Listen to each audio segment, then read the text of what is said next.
আজকে হাসিন আক্তারের সাথে টক শোতে ছিলাম, হাসিন স্যার এবং লেফটেন্যান্ট কর্নেল ফেরদৌস স্যারের সাথে। তো ওখানে যে সমস্ত জিনিস আমি শেয়ার করেছি, আমার থট, আমার টেক, তা আমি ভাবলাম যে একটা সেপারেট ভিডিওর মাধ্যমে জিনিসটা জানিয়ে দেওয়া দরকার। ফার্স্ট হচ্ছে, আপনারা দেখেছেন যে আমরা অ্যাকচুয়ালি যখন আমরা সকালবেলা দেখলাম যে সেনা অফিসার যারা অভিযুক্ত তারা আদালতে হাজির হয়েছে, আমরা খুশি হয়ে গেছি, তাই না? আমি নিজেও সেনাবাহিনীকে যখন ব্যারিস্টার তাজুল একটা স্টেট সেনাবাহিনীকে থ্যাংক করেছে, আমরাও থ্যাংক করেছি। এটা হচ্ছে সাইকোলজিক্যাল স্টেট। আমার সাইকোলজিতে আমরা এটাও খুশি হয়ে গেলাম। কি জন্য? কারণ আমরা সেনাবাহিনী তথা জেনারেল ওয়াকারের কাছ থেকে এত বাধা পাচ্ছিলাম, তাতে মনে হচ্ছিল যে তারা নাও আসতে পারে। অবশ্য সেনাবাহিনীর ভিতরে যে ইন্টারনাল ইন্টেলিজেন্স যেটা, ওইটা অ্যাসেস করে আমি নিশ্চিত ছিলাম যে তাদেরকে নিয়ে আসা হবে আদালতে, এছাড়া কোনো ছিল না। আপনি একটা জিনিস দেখেন যে আমরা সবাই জানি যে সেনাবাহিনীকে শেখ হাসিনা প্লাস ইন্ডিয়া তাদেরকে কন্ট্রোল করে। যেমন মনে করেন যে জেনারেল ওয়াকার, আপনি জেনারেল ওয়াকারের সমস্ত কোর্সমেটকে জিজ্ঞেস করেন, আচ্ছা জেনারেল ওয়াকার এখন যেরকম স্টপ অন ফুল স্টপ অমুক তমুক বলতেছে, তার পার্সোনাল ক্যারেক্টারিস্টিক্স এরকম? It's not. He is calm and quiet, but তার কন্ট্রোল তার কাছে নাই। এখন জাস্ট খালি আমি বলবো যে আমরা এই যে তাকে আদালতে নেওয়ায় খুশি হয়ে গেছি, খুশি হওয়াটার কারণ হচ্ছে তারা এমন মানে প্রতিবন্ধকতা সৃষ্টি করেছে যাতে এইটুকু আমরা খুশি হয়ে যাই। বাংলায় একটা কথা আছে না যে একটা ট্যাঙ্কের পারমিট পাইতে, পিস্তলের পারমিট চাইতেছি, আমি শুরু করবো ট্যাঙ্কের পারমিট দিয়ে ডিমান্ড করবো, সে লাস্টে একটা পিস্তলের পারমিট যদি আমরা পাই। সেম জিনিসটা, ইটস এ সাইকোলজিক্যাল গেম।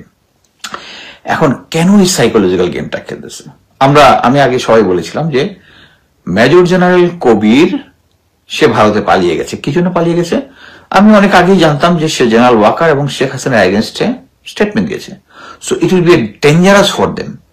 এখন সে যদি আদালতে এসে যখন তারা তো তখন সার্ভিসে ছিল, যখন জেনারেল কবির যখন আইসিটিতে ইয়াতে দিছিল, তারপরে জেনারেল আকবর যখন গিয়েছিল তখন সম্ভবত সে এলপিআর এ ছিল, অন্যান্য অফিসার যারা গিয়েছিল তারা গিয়েছিল সবাই।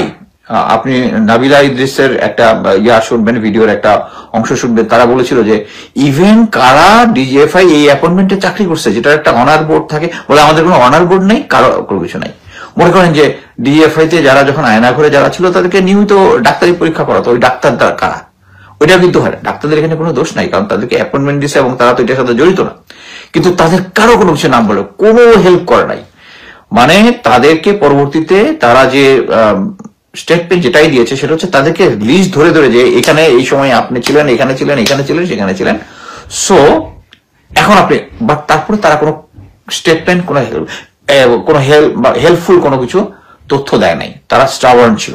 কিন্তু জেনারেল কবির দিয়েছে। এটাই হচ্ছে মোটামুটি জেনারেল ওয়াকার তার ইয়াতে মানে মাথায় আগুন ধরে দিছে যে এখন যদি ওইটা যায় এরপর তো ওই এসি বাসে তাকেও যেতে হতে পারে আর কি। সো এই কারণে যেটা হচ্ছে জেনারেল কবিরকে ভারত পাঠিয়ে দিছে। কিন্তু জেনারেল কবির যে জিনিসটা হিসাব করে, আমি যেটা বলেছি, ও আমার কোর্সমেট এবং same, we are from Netrokona. ও একটা সিম্পল মানুষ। ইভেন ওর সাথে আমার ব্যক্তিগতভাবে তো কোর্সমেট থাকলে তো হবেই। ইভেন আমার ফাদার যখন ঢাকার উত্তরাতে যখন সরকারি একটা প্লট পেল 3 কাঠার, ওইটাতে বাড়ি করার জন্য সে আশেপাশে সমস্ত জমি, ও আমাদের নেত্রকোনার একটা জমি কিনেছিল, সেটাও আবার অনেক অনেক আগে। সো ওর সাথে আমার ইন্টিমেসি অনেক ইয়াতে ছিল, বাট ও হচ্ছে ওই ধরনের স্মার্ট না যে ভারতে পালিয়ে যাবে। সে যখন ইয়াতে গুম কমিশনে যখন ডেকেছে, সে সরল সোজা সবকিছু বলে দিছে।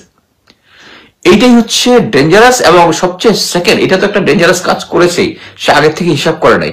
এখন যে সে ভারতের কাছে গিয়েছে, তার লাইফ এট রিস্ক। আমরা সবাই গোলাম দস্তগীর বোধহয় তার নাম, ভারতে পালিয়ে গিয়েছিল, পরবর্তীতে এবার টাকা পয়সা নিয়ে 75 এর পরে তাকে কিন্তু ট্রাক চাপা দিয়ে মেরে ফেলছে, তার টাকা পয়সা সব গায়েব। ভারতকে মানে জেনারেল কবির মানে he is a Dam as, আমি বলবো যে ওখানে গিয়ে বিশ্বাস করে ফ্যামিলি সহ ওখানে গেছে। আমি তার জন্য চিন্তিত। এবং ওখানে জেনারেল আকবর তার আন্ডারে। জেনারেল আকবরের মতো স্মার্ট সেনা, হি ক্যানট ম্যানেজ হিমসেলফ। এটা তার জন্য একটা রিস্ক হয়ে গেছে, আমি বলে রাখতেছি রিস্ক হয়ে গেছে। সেম জিনিস এখন যদি তাদেরকে আদালতে নেওয়া হলো, ওকে, আদালত থেকে তাদেরকে কাশিমপুর জেলে নেওয়া হলো বা অন্য কোনো জেলে, যেখানে কিন্তু সেনাবাহিনী, গোয়েন্দা সংস্থা, ভারতের কারো কোনো কন্ট্রোল থাকবে না। সেনাবাহিনী এবং র যাদেরকে কন্ট্রোল করছে তারা চাচ্ছে যে তারা যে স্টেটমেন্ট গুলো দেবে এবং পরবর্তীতে তাদেরকে গাইড করার জন্য অনলি যদি সেনা হেফাজতে যদি তারা থাকে, অনলি এই কারণেই তাদেরকে কন্ট্রোল করা হচ্ছে তাদের মেইন এইম। তারা চায় না এই জিনিসটা হাতের বাইরে, তারা যাদের যতটুক আছে ওইটুক এটার জন্য ফার্দার জন্য এক্সপ্লেন না করে। যেমন মনে করেন যে সে যদি ওখানে গিয়ে সে যখন বুঝতে পারবে যে হি ইজ হুকড আপ, যেমন লেফটেন্যান্ট কর্নেল রেদওয়ান, মানে অনেকের আছে হচ্ছে তারা ডিজিএফআই তে ওই সময় চাকরি করেছে, তারা আয়নাঘরের রক্ষক ছিল, so by default they are at fault, but এটার জন্য ক্যাপিটাল পানিশমেন্ট হবে না, কিন্তু রেদওয়ানের কিন্তু ক্যাপিটাল পানিশমেন্ট হবে আমি যেটা বুঝি। কারণ এটার সে যে গুলি করেছে আমরা সবাই দেখেছি, তারপরে কয়েকটা জায়গায় তাকে কিন্তু তার ইউনিফর্ম ড্রেসে সবকিছু ফরেন্সিক করা হয়েছে, তারা ডিজিটালি এগুলা ম্যাচিং করা হয়েছে, সো তার তো ইয়া নাই। এখন সে যদি এটা চায়, এখন তার জন্য সুবিধা কি, সে যদি রাজসাক্ষী হয়, এর মধ্যে অনেকেই রাজসাক্ষী হতে চাবে, আমার বেশ কয়েকজনের সাথে আমার কথা হয়েছে, আর কথা হইলেও বললেও আবার ওদের উপরে ঝাঁপিয়ে পড়বে। এবং এই যে কথা হচ্ছে যে আমাদের সাথে, এইটাই প্রিভেন্ট করার জন্য তারা সেনা হেফাজতে তাদেরকে নিয়ে গেছে, যাতে তাদেরকে প্রতিবার ব্রিফিং করা হয়। এবং এটার জন্য আইনজ্ঞ নিয়ে করা হচ্ছে ব্যারিস্টার সারওয়ার স্যার, 18 নং স্যার। আমি খুব শকড হয়েছি, উনি নিজে একটা, আমার ফেসবুকে আমি দিয়েছি যে সে নিজে একটা মামলা করেছে, সে গুমের ভিকটিম, আর উনি এখন গুমকারীদের পক্ষে যাচ্ছে। শুধু তাই না, সে প্রেস কনফারেন্স করে আসে বলতেছে তারা নির্দোষ। What the hell? এখন এটার কারণটা কি? কারণটা হচ্ছে এই জন্যই ক্যান্টনমেন্টে রাখা হচ্ছে। আপনারা জানেন যে ক্যান্টনমেন্টের যেটা রাখা হচ্ছে এটা একটা অফিসার্স মেস, মানে ওরা যে কি কি ফ্যাসিলিটি পাবে, বাসার খাবার খাবে বা ইয়া খাবে, it's not concern, I am not concern. তারা অ্যারেস্টেড, তারা under trial, I am happy. ওগুলো হচ্ছে কি জিনিস, এটা এই জন্যই করা হচ্ছে যে তারা they will have access to, মানে যেগুলা জেল কোড অনুযায়ী নিষেধ, access to phone, access to computer, access to internet, এবং অ্যাক্সেস টু তাদের প্রভু যারা আছে, যারা যাদের জন্য কাজ করেছে, ইন্ডিয়ার সাথে তাদের কানেকশন আছে, ইয়ে আছে, এবং তারা যেন এদের বিরুদ্ধে কোনো স্টেটমেন্ট না দেয়, এবং তাদেরকে কেউ যদি ভুলে দিতেও থাকে তাকে যেন আবার ক্যান্টনমেন্টে আইনে তাকে যেন টাইট দেওয়া যায়। That's the main idea. এবং তাদের কাছে এই যে সব অ্যাক্সেস গুলো আছে, এখন আমি এটা এনশিওর করার কথা কার? জেল কর্তৃপক্ষ। কার? স্বরাষ্ট্র মন্ত্রণালয়। স্বরাষ্ট্র মন্ত্রণালয়ের উপদেষ্টাকে জেনারেল জাহাঙ্গীর, জেএমপির অ্যাডভাইসে তাকে দেওয়া হয়েছে। আইজি প্রিজনকে ব্রিগেডিয়ার মোতাহার, সেনাবাহিনীর। সো তার তো ঘাড়ে 2-3টা মাথা নাই যে সে জেনারেল ওয়াকারের এগেইনস্টে কথা বলবে। বাট এইটাই হচ্ছে মানে মোতাহারের জন্য তার রাইট জিনিস ছিল আর কি, যে স্যার, মানে তার অ্যাড্রেস করার দরকার না, অ্যাকচুয়ালি সে জুডিশিয়াল তার পথে পড়ে না, it is himself who will take decision. সে কিন্তু সোজা তাদেরকে কাশিমপুরে নিয়ে যেতে পারে এবং সবকিছু এনশিওর করতে পারে। হইলে যেটা হবে, তাকে জনগণ এত জোরে তালি দিবে যে good brigadier Motahar, you have done the right thing in the right place, এবং ফিউচারে তোমাকে চিন্তা করতে হবে না, কোনো কিছু নিয়ে, তোমাকে কেউ ভিক্টিম করতে পারে, কারণ জনগণ তোমার সাথে থাকবে। এখন এই যে দেখেন, এই যে এসি বাসে করে নিয়ে যাওয়া হলো, হলো, তাদেরকে ক্যান্টনমেন্টে রাখা হবে, তাদেরকে এই সমস্ত, কোন রাজনৈতিক দলকে দেখেছেন এটা নিয়ে কথা বলতে? কেন কথা বলে নাই? কেন বলেন? আপনাদেরকে কি মনে হয় কেন বলে নাই? বলে নাই কারণ সামনে নির্বাচন আছে, নির্বাচনের মধ্যে জেনারেল ওয়াকার ওখানে ডিপ্লয়েড থাকবে, এবং ভারত যেটা প্রতিবার করে এবারও করবে। বিএনপির সাথে বসবে, বলবে যে 100% সাপোর্ট টু ইউ। জামাতের সাথে বলবে হ্যাঁ এখন তো দেখতেছি আপনারাই চলে আসবেন, আপনারা থাকলে এই হবে। এনসিপির সাথে একটা ডোজ দিবে, প্রত্যেককে আলাদাভাবে এঙ্গেজ করবে, যেহেতু তাদের মধ্যে এক ধরনের রেশারেশি, একজন মানে স্টিল বাংলাদেশের রাজনৈতিক দলগুলা, আমি অনেক আশা নিয়েছিলাম এনসিপি যে ওকে পলিটিক্যাল রেটরিক থেকে বেরিয়ে আসবে। এরা এখনো জাস্ট মানে তারা নিজেদেরও বয়স কম, সেদিন বর্ণ হয়েছে, এখনো বিএনপির এগেনস্টে মানে যে সমস্ত কথাবার্তা বলে যারা ওদের মানায় না, যে আমাদের এগেনস্টে কথা বলে তাতে মানায় না। আমরা অ্যাকচুয়ালি আমি আশা করছিলাম যে দে উইল বি সামথিং, এই রেটরিক থেকে তারা বেরিয়ে আসবে, রেটরিক থেকে বেরিয়ে আসবে। জনগণ তাদেরকে যে এই যে সাপোর্টটা দিয়েছিল এরপর, এটা আমার কাছে মনে হচ্ছে না। কেউ কিন্তু কথা বলে নাই, কি জন্য? তারা হিসাব করছে সামনে নির্বাচন আছে, জেনারেল ওয়াকারকে লাগবে। আপনাদের জেনারেল ওয়াকারকে লাগবে না, আপনার জনগণকে লাগবে, আপনাদের জনগণকে লাগবে। You just do the right thing. কে কি বললো না কিছু আসে জানা, you just do the right thing. আমি এই 2018-19-20 থেকে যখন হার্ড লাইনে অ্যাক্টিভিজম শুরু করছি, আমার নামে কত কিছু, আমার নামে, আমার ফ্যামিলির নামে, আমার মা বাবার নামে, ডিড আই কেয়ার? এবং এটা কি আল্লাহর উপর ভরসা আপনি রাখতেছেন না, যে আপনি যদি সত্যের পথে থাকেন আল্লাহ আপনাকে সহায়তা করবে। আমি এটা কিন্তু বলি যে আমার নামে কিন্তু এখন একটা মামলা নাই, ইচ্ছা করলে কিন্তু তারা দিতে পারতো, এখনো দিতে পারে, বাট আমার নামে মামলা নাই। কারণটা কি? এটা আল্লাহর রহমত, এটা আল্লাহ, মা বাবার দোয়া আছে আমার সাথে। কিন্তু এই পলিটিক্যাল পার্টিগুলোকে আল্লাহর উপর আপনাদের ভরসা রাখতে হবে। আপনারা যেটা রাইট সেই কাজটা করেন। এই যে আপনাদেরকে ইন্ডিভিজুয়ালি এঙ্গেজ করে আপনাদেরকে করছে, এই কারণে আপনারা এখন জেনারেল ওয়াকারকে সাপোর্ট দিচ্ছেন। আমাদের মিডিয়াগুলো সব যে সমস্ত জিনিস বলার কথা আমাদের মেইন স্ট্রিম মিডিয়াগুলো করে না। সো এখন যে জিনিসটা হচ্ছে জেনারেল ওয়াকার, এটা রাখার পিছনে কারণ হচ্ছে দুইটা। একটা হচ্ছে সারা জনগণের কাছে, সেনাবাহিনীর কাছে, পাবলিকের কাছে বুঝানো যে still general Waker is a muscle man. দেখেন, হাসিনার সময় কোনো ল ছিল না, অ্যারেস্ট করতো, আয়নাঘরে রাখতো, কোনো আইন ফলো করাতো। আচ্ছা, এখন কি প্রফেসর ইউনূসের আমলে কি ল প্রতিষ্ঠা হয়েছে? হয়েছে? এই যে এই যে যারা অভিযুক্ত অফিসার যারা আছে, গুম খুন, মানবাধিকার কমিশন, যেখানে কি বলে, যেখানে জাতিসংঘ পর্যন্ত এটা নিয়ে কথা বলতেছে, তাদেরকে আমরা একটা এসি বাস দিচ্ছি, যেটা বাংলাদেশের ইতিহাসে কোথাও কোনো এসি বাস দেখা যায় না। এবং আমার কাছে যেটা মনে হচ্ছে, এটা ইনস্ট্যান্টলি কালার করে এই সিচুয়েশনের জন্য অ্যাডজাস্ট করা হয়েছে আগের থেকে। এটার সাথে স্বরাষ্ট্র মন্ত্রণালয় জড়িত, এটার সাথে আইজি প্রিজন জড়িত, সবকিছু করা হয়েছে কি জন্য? অনেকগুলো মেসেজ দেওয়ার জন্য। একটা জিনিস হচ্ছে, এই অনেকে আমরা মনে করতেছি যে এই আদালতে গিয়েছে অথবা একটা উইন হয়ে গেছে, এখনো উইন হয়নি, এখনো উইন হয়নি। তারা আর কোন কোন দিক থেকে ম্যানিপুলেট করবে আমরা জানি না। তারা শুধু আমাদেরকে এখনো, তাদেরকে এই যে আওয়ামী লীগের লোকরা কয়েকদিন আগে যে কি বলে রাস্তায় নেমেছে কি জন্য? এক হচ্ছে টাকা, আর একটা হচ্ছে ভরসা। এখনো জেনারেল ওয়াকার আছে, এখনো দে আর কন্ট্রোলিং, এখনো কেউ কোনো কিছু কথা বলে জেনারেল ওয়াকারকে সহাইতে পারতেছে না, তাদেরকে ক্যান্টনমেন্টের মধ্যে সাবজেল বানায় রাখতে পারতেছে, এবং সবাই তাকে সাপোর্ট দিচ্ছে। এবং তার মানে হচ্ছে তাদের কন্ট্রোল আছে, ভারত কনফিডেন্ট নিবে হচ্ছে ভারতের কন্ট্রোল আছে। এটা হচ্ছে আমাদের মাথার ভিতরে ঢুকে দেওয়া। এবং আমরা এত কিছুর পরেও আমরা এই ভারতীয় হেজিমনির এগেইনস্টে আমরা কিছুই করতে পারতেছি না। আমি আগে বলেছি না, general Waker is not like that, is a calm and quiet guy. সে হঠাৎ করে স্টাবার্ন হয়ে গেছে, ফুল স্টপ ছাড়া কথা বলে না। তার কোর্সপেক্টের কাছে জিজ্ঞেস করেন। সো এখন ভারত যেভাবে বলতেছে উনি একইভাবে করতেছে, এবং তার মাসল পাওয়ার দেখাচ্ছে।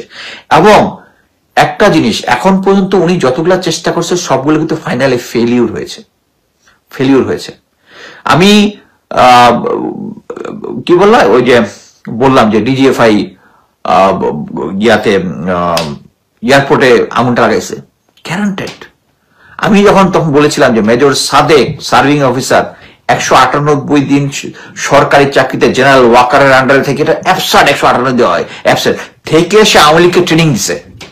প্রথম 2 দিন আমি গালি খেয়ে শেষ হয়ে গেলাম, গুজব। মানে এবার তারা পাইলো যে এই তো অরিজিনাল গুজব বলে, এক গুজব। ভাগ্যিস আমার দেশ প্রথমে এটা নিয়ে নিউজ করলো এবং পরবর্তীতে বাকিরা করলো, নাহলে আমি এখন ওইটা যদি নিয়ে যদি আমি বলার পরে যদি কোনো মেনশন হতো, আমার এখনই একটা বিশাল এটা হেডলাইন থাকতো, গুজববাজ। আমি কোনো কিছু কনফার্ম না হয়ে বলি না। এই যে আগুনটা দিয়েছে আমাদের ডিজিএফআই লোক দিয়েছে, জেনারেল ওয়াকারের মানে তার সে আদেশ দিছে আমি বলবো না, তার জ্ঞাতে দিছে, সে জানতো জিনিসটা হয়েছে। এবং এগুলো হচ্ছে সবকিছু ভারতের প্রেসক্রিপশনে। কে কোন দিক দিয়ে কোন জায়গায় ভারতের কাছে ধরা আমরা জানি না। আমরা যদি একটা ঠিক মতো ইনভেস্টিগেশন করতে পারে, কিন্তু কে করবে? এখন তো সব জায়গায় এই যে ডিজিএফআই 100% রয়ের কথা মতো চলে। এনএসআই সারোয়ার ফরিদ ইনিশিয়ালি একটু ডিফেন্স করছিল, এখন পুরো জেনারেল ওয়াকারের পক্ষে কাজ করতেছে। সো কার উপরে আপনি ভরসা করবেন? আজকে পিনাকি তার ভিডিওটা দেখলাম যে ডিজিএফআই ডিসব্যান্ড করা হচ্ছে। ইটস নট, ডিজিএফআই ইয়া করতে হবে না, মাথা ব্যথা থাকলে মাথা কেটে দেওয়ার is not a solution. But কথা হচ্ছে এটাকে রিফর্ম করতে হবে, আর রিফর্মটা হচ্ছে ব্রেইনে রিফর্ম করতে হবে। আমাদের রাজনৈতিক দলগুলোকে রিফর্ম করতে হবে, যে তারা যেন এই ডিজিএফআই কে রাজনৈতিক কাজে যেন ব্যবহার না করে। আবার একটা জিনিস, যে আমরা সবাই জানি যে তারা তো মানে এক্সটার্নাল ইন্টেলিজেন্স তো করেই না, আমাদের নিজেদের রাজনৈতিক দলের উপরে রেখে দেয়। সো এটাকে একদম উড়াইয়া দেওয়া যাবে না, আমাদের রাজনৈতিক দলের লোকদের উপরে আমাদের গোয়েন্দা সংস্থার নজরদারি থাকতে হবে। কি জন্য জানেন? কারণ কে কোন জায়গায় গিয়া ভারতে গিয়ে উষ্ঠা খাইছে, কে গিয়া কোন মানি ট্র্যাপে পড়ছে, এটা আমাদের গোয়েন্দাদেরকে জানাইতে হবে, আমাদের সরকারকে জানাইতে হবে। কিন্তু সেই সরকারটা হইতে হবে ভারতীয় প্রভাবমুক্ত। আমাদের সামনে নির্বাচন আছে, কিন্তু বর্তমানে যে সিচুয়েশন আছে, ভারত চাচ্ছে এই নির্বাচনটা গন্ডগোল করে দিতে। আমি গ্যারান্টি দিয়ে বলতেছি, আমার 28 বছর চাকরিতে কখনো ম্যাজিস্ট্রেসি পাওয়ার আমরা পাই নাই, কিন্তু যে কোনো সিচুয়েশনে আমরা সিচুয়েশন কন্ট্রোল করতে পারতেছি। আমি দেখতেছি আমার commanding officer brigadier Jalal sir দেখতেছে, আমি স্যারের আন্ডারে ছিলাম, তার অ্যাডজুটেন্ট ছিলাম, এই ধরনের সিচুয়েশন হ্যান্ডেল করেছি। এই ধরনের সিচুয়েশন কোনো ইয়া ছিল না, কি আমাদের কোনো কি বলে ম্যাজিস্ট্রেসি পাওয়ার ছিল না, বাট এফেক্টিভলি আমরা এই জিনিসটা কন্ট্রোল করতে পেরেছি, সবাই করতে পেরেছি। কিন্তু এখন ম্যাজিস্ট্রেসি পাওয়ার নিয়ে আমরা পারতেছি না। কি জন্য? কারণ সিনিয়র যারা আসছে তারা এই জিনিসটাকে আওয়ামী লীগ ধরার জন্য, আওয়ামী লীগকে রক্ষা করার জন্য তারা কাজ করতেছে। এবং একটা জিনিস বলি, সেনাবাহিনীর ভিতরের অবস্থা জেনারেল ওয়াকার ভালো মতো জানে, যে ইভেন কিছু কিছু জায়গায় সোলজার অফিসার অ্যালাইক তারা এই অফিসারদেরকে ঢাকা ক্যান্টনমেন্টে রাখার ব্যাপারে তারা ভীতিশ্রদ্ধ। তারা বিভিন্ন জায়গায় ফোনে কনভারসেশন করেছে, কিছু কনভারসেশন আমাদের জেনারেলদের কাছে দেওয়া হয়েছে। তারা ভালো মতো জানে এটার পরে জেনারেল ওয়াকার বিভিন্ন ক্যান্টনমেন্টে গিয়ে লোকজনকে মোটিভেট করার চেষ্টা করতেছে, অফিসারদেরকে মোটিভেট করতে করেছে, পিনাকিদা শোনা যাবে না, লেফটেন্যান্ট মুস্তাফিজের কথা শোনা যাবে না, এবং তাদেরকে থ্রেটও দিছে যে সার্ভারে তারা নাকি চেক করবে। সো আমাদেরকে অ্যাকচুয়ালি এরকম একটা সিচুয়েশন এখন যে পর্যায়ে গিয়েছে, আমি মনে করি সেনাবাহিনীর ভিতর থেকে কথা বলা উচিত। এটা না বিদ্রোহ না, আপনাদের অধিনায়কের সাথে কথা বলা শুরু করেন যে আমরা চাই না এই অফিসার যারা গুম খুনের সাথে জড়িত তারা রাখবো। জেনারেলদের কথা বলা উচিত, জেনারেল ওয়াকারের সাথে চোখে চোখ রেখে, যে স্যার আপনি যে কাজটা করতেছেন এটা ভুল করতেছেন। সেনাবাহিনীর যে মান মর্যাদা যেটা ছিল, এটা ধুলায় মিশে যাচ্ছে। সেনাবাহিনীকে নিয়ে আমরা কথা বলি জেনারেল ওয়াকারের 2 নম্বরই না, যারা গুম করেছে, কিন্তু পাবলিক এই সুযোগে মানে পুরো সেনাবাহিনীকে নিয়ে কথা হবে। এর মানে কি আমি এখন জেনারেল ওয়াকারের এগেইনস্টে কথা বলা বন্ধ করে দিব? I will not. এবং সবাই আমাকে মানে ডিচাইসা বলে, এই যে বাকিরা কমেন্ট করতেছে সেনাবাহিনীর বিরুদ্ধে, এটার দায়কে আমি এড়াইতে পারি? এই দায় কি জেনারেল ওয়াকার এড়াইতে পারে? উনি যে একটার পর একটা এই সমস্ত কাজকর্ম করতেছেন ভারতের অ্যাডভাইসে। সো আমি এটাই বলবো যে আমাদেরকে ঐক্যবদ্ধ থাকতে হবে, রাজনৈতিক দলগুলাকে ঐক্যবদ্ধ থাকতে হবে। তারা জেনারেল ওয়াকারকে খুশি করার জন্য এই অনিয়মটা হয়েছে, শেখ হাসিনার সময় যেরকম অনিয়ম ছিল দেশে, যে আইন সবার জন্য সমান ছিল না, এখন এটার মাধ্যমে পুরো দেশের সামনে হয়েছে যে আইন সবার কাছে সমান না। যারা গুম খুমের সাথে, আজকে হাসিন স্যারের সাথে টকশো করতেছিলাম, হাসিন স্যার করেছে এই এসি বাস আর ইয়া দেখে মনে হচ্ছে একটা ক্রাইম করে আমি এই সাব জেলে ঢুকে যাই। It was a fun, but still is the reality. যে হাসিন স্যাররা যে জিনিসটা ফেস করেছেন, আয়নাঘর ফেস করেছেন, বিভিন্ন জেলখানার ভিতরে যেভাবে লাইন ধরে বাথরুমে যাওয়া, লাইন ধরে যদি চিকিৎসার দরকার হয় ইয়াদ নেওয়া, এই হেসালগুলো তো এরা করবে কি? এরা সমস্ত কিছু খাবার মেসোয়েটার এসে দিয়ে যাবে, সমস্ত ইন্টারনেট থেকে শুরু করে টেলিভিশন সব ফেসিলিটি ওখানে আছে, সব ফেসিলিটি ওখানে আছে। This is not right. Professor Yunus, আপনি স্যার এটা এনশিওর করতে পারতেছেন, আপনি একজন ব্যর্থ প্রধান উপদেষ্টা। আপনার উপরে যে আশা ছিল শেষ। General Jahangir should resign right now. যে তিনি তার দেশের যে আইন, এত 5 ওয়াক্ত নামাজ পড়ে আল্লাহর দিকে দিয়ে কপালে ছেঁড়া করে ফেলতেছেন, কিন্তু আপনি মানুষের জনগণের যে রাইট, যেটা আইন সবার জন্য সমান, স্বরাষ্ট্র মন্ত্রী করতে ব্যর্থ হয়েছেন। ব্রিগেডিয়ার মোতাহার, তোমার বলবো ভাই, তুমি যদি এটা স্ট্যান্ড